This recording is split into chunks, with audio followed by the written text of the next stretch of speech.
So I'd like to talk a little bit about what I mean when I say boundaries.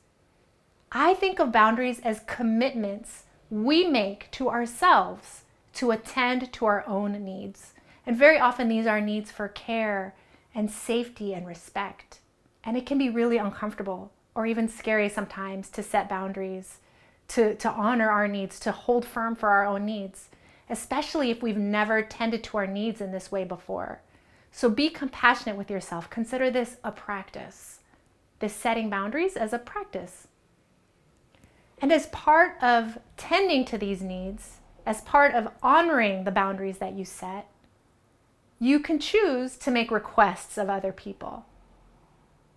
In other words, you can invite other people to contribute to you meeting your needs. And we do this by making requests in the nonviolent communication style of requests.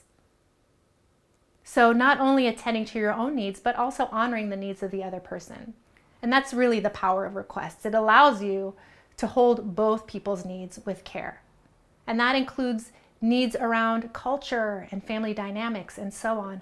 All of those are held with care in the realm of making requests.